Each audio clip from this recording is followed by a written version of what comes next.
Hi mga ka-Force! Again, this is Force Cruise, your travel vlog buddy. So in today's video, I'm gonna be driving you going to Gabaldon, Nueva Ecija. It took us 3.5 hours to reach our final destination. Dahil nasa dulo ng Nueva Ecija ang Gabaldon, so marami ka talagang madadaanan ng mga barangays.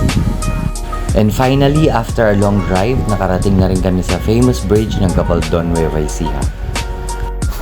Ang ganda-ganda talaga ng place na to and gusto sana namin huminto sa tabi para mag-picture, kaya lang walang parking area.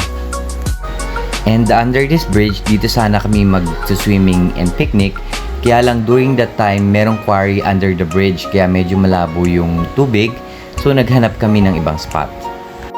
Meron silang mga nipa hut under the bridge, so pwede talaga kayo dito mag-swimming and then magbabayad lang kayo ng 20 pesos per head plus 500 pesos sa cottage. So we go ahead going to our next spot kung saan kami magsuswimming, and driving there, in-enjoy muna namin yung mga scenery na mga dinadaanan namin along the way.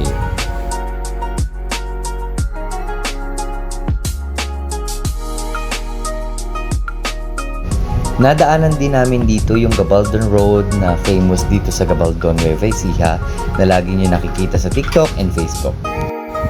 Isa talaga yung place na to sa plano naming puntahan dito sa Nueva Ecija kasi napakaganda talaga ng scenery.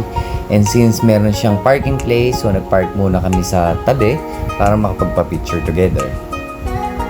Actually, nakapagpa-picture pa kami sa gitna ng road na yan kasi walang masyadong dumadaan ng sasakyan. Maybe because province nga siya and dulo na yung Gabaldon sa Nueva Ecija. During the time, it's around 2:30 in the afternoon, so we go straight ahead para makapag-swimming na kami kasi medyo late na rin since one day lang naman kami dito sa Nueva Ecija, so kailangan sulitin talaga namin yung oras namin. So finally, nakarating na rin kami sa final destination namin kung saan kami magsuswimming and magpipiknik. So immediately nagsettle na agad kami kasi medyo late na para makakain na rin. After namin kumain, nag-swimming agad kami to enjoy the water and the view, and to tell you, napakalamig talaga ng tubig dito since galing yung tubig mismo sa taas ng bundok.